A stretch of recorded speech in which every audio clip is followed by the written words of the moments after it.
I ain't gonna live like this no more. Most my life been raging war. I found peace, I could've sworn. But she did and shook me to the core. And I ain't gonna live like that no more.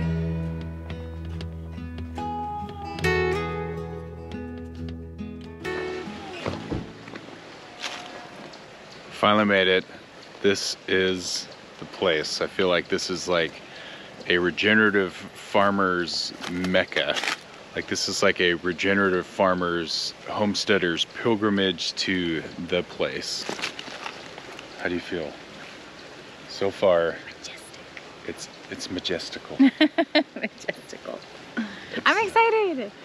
It's like We're staying close by, so we're gonna go buy local farm stuff. So yeah, so to we're the here. store. We're here to check out Polyface today, and then the next 2 days we're going to be filming for the Women's Conference for Homesteaders of America. You know, I'm so glad to be invited. I will be behind the scenes, trying not to infringe on the womanliness. You know what I mean? I'm excited. We haven't even entered on the premises yet, and it's just like a place you want to be. There's no animal smells. There's no flies. It's amazing. You're so excited. I want to just, like, if I was homeless, Oh my gosh. I would camp out on Joel's farm. Like it's beautiful. Like look at it. It's just, here, do one of these things and do one of these things. Look how fantastic it is. Okay, So picture. excited.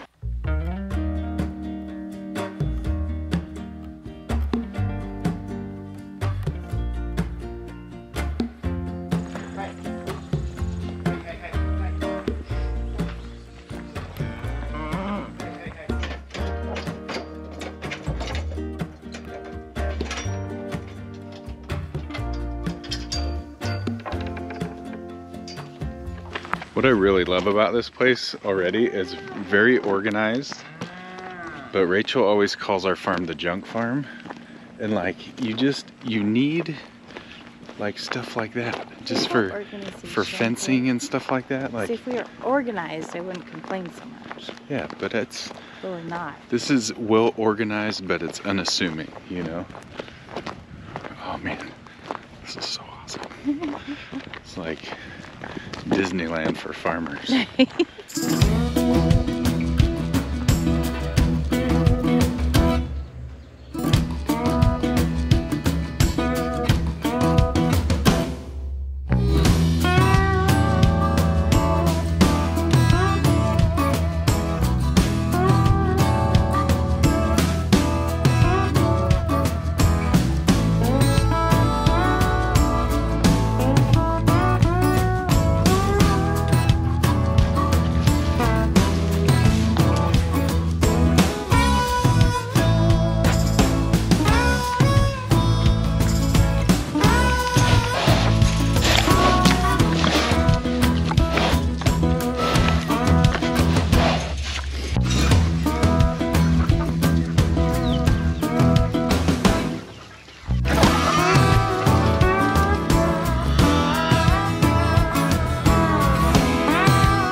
Coming here to experience it, like my question was, is it going to be as pristine as I imagine? You know, sometimes when you see a movie and the trailer is like way better than the movie, I mean, it's almost like false advertising. I was really worried that Polyface was gonna be like that. I didn't really want to get my hopes up, but my expectations are more than met. I'm so pleased that I get to come here and experience this. There's no ropes, there's nothing is cut off from visitors. You can walk around, you can be there while they're castrating cows, you could be there while they're backing up trailers. It's all available for you to see. Very open, just like Joel promises. And man, it is probably an extra 15 to 20 degrees warmer in this hoop house, if you're wondering why I'm sweating.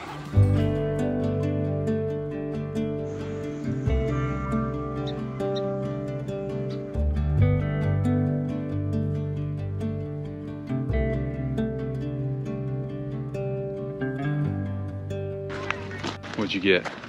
I got a bag. What's in the bag? Oh, cute. It's got a Make Mary Hatchery beanie, and a cup, and a beef stick. Ooh. And magazines and an agenda. Super excited. It's supposed to be raining all day. Right now it's sprinkling, but we get these like waves of, what is the opposite of sprinkling? Downpours.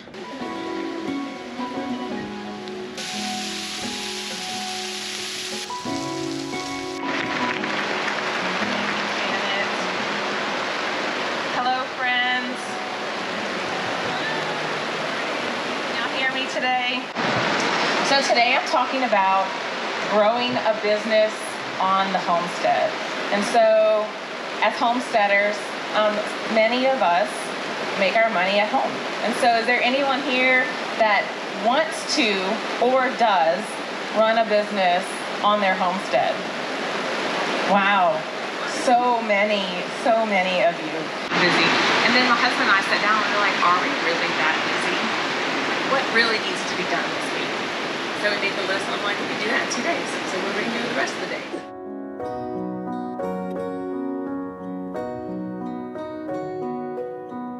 So that we could learn how to be good farmers who can produce the best food there is, save money for our husbands, have more time, both to work and to rest, how to make our husbands love the homestead, our kids love the homestead, how to make the homestead beautiful and orderly and economical. And the great thing about all those questions is they're all part of one question. And that question is where I really wanted to start with anyway, which is sunlight and grass and animals and soil and plants.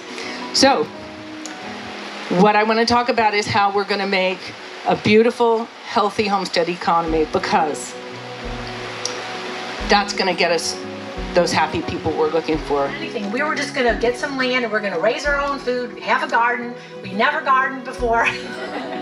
Never raised animals. None of this stuff. So we sold everything and we found some property, and it was in July. I still was living in the apartment and I would come up on the weekends. Doug built our cabin. We had a 600 square foot cabin that he built in 90 days. He knew nothing about carpentry or nothing. Okay, so that's what I'm saying. For a lot of you guys, people are like, I can't do this, I can't do this. We didn't know. If you have a passion, I always say, believe you can and you're halfway there, right?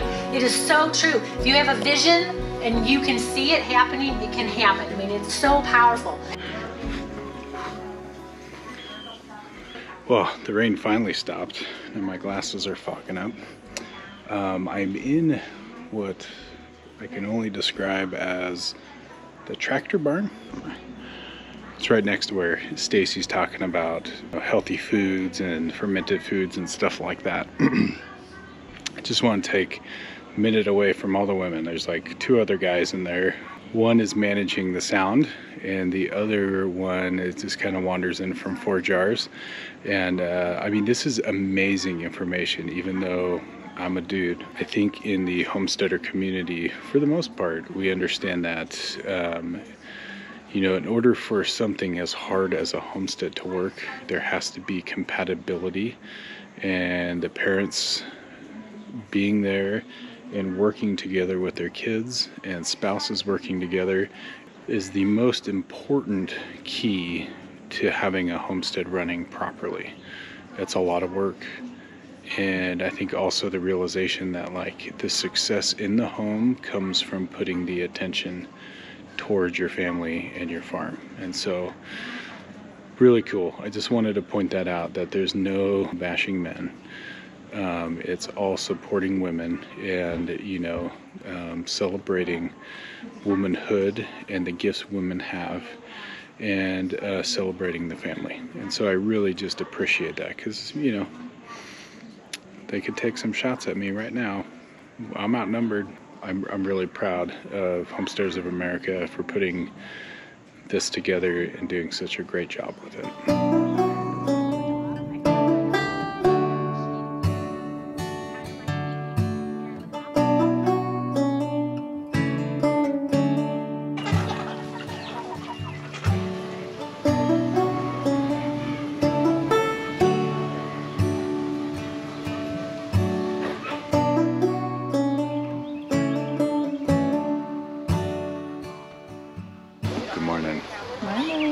day 2. Our clocks are finally set to Virginia time instead of California time. Had a much better sleep last night than we did the night before. Holy smokes. Oh, it's cold. It's beautiful. The sky is clear. It smells so good out here. It's just like fresh and clean and a little crisp. You ready for today? Yep. It's gonna be fun. Who are you looking forward to? Ruth Ann. Ruth Ann. Ah, yes. So we didn't know how to raise children in the modern world. It was really, really scary because that's all we'd ever been told is people are lost. But God was so good, and He, through our community, our new church community, we got some very, very solid teaching. And God showed me the word self-discipline. And He showed me that I have great self-discipline, and that is a character trait that is biblical. You know, because we were constantly searching for what is Mennonite and what is actually Christianity. We didn't know, because it was all blurred together, so we were constantly searching for that line, and slowly God started picking things and saying, this is Christ-like. This is what you want to pass on. Self-discipline was one of the biggest and first ones that I started embracing, because I knew that that was a Christ-like character that I had instilled in me. For whatever reason, it didn't matter, and that I could pass on to my children.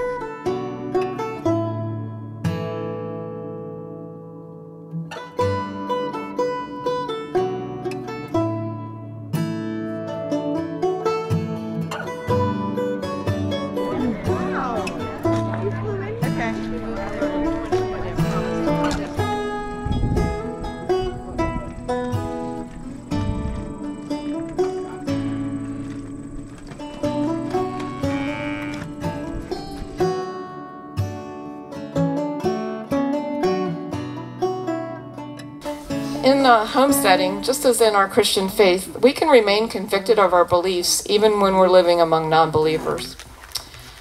And one of my favorite quotes on that is, ships don't sink because of the water. Ships sink because of the water that gets in them. So, you know, they can say all they want, but if you don't let it in, it's not going to bring you down. Listening to their concerns does not mean you have to adopt the concern as your own. Take a minute, let it settle in. You probably never saw it coming. Something's gotta give, so I give up you. There's no room for you here, I've had enough. The no vacancy sign in my heart is lit up. In case you didn't hear it, here it is again. Oh, fear you don't own me, and there ain't no room in this story. And I ain't got time for you telling me what I'm not, like you know me. Well, guess what? I know who I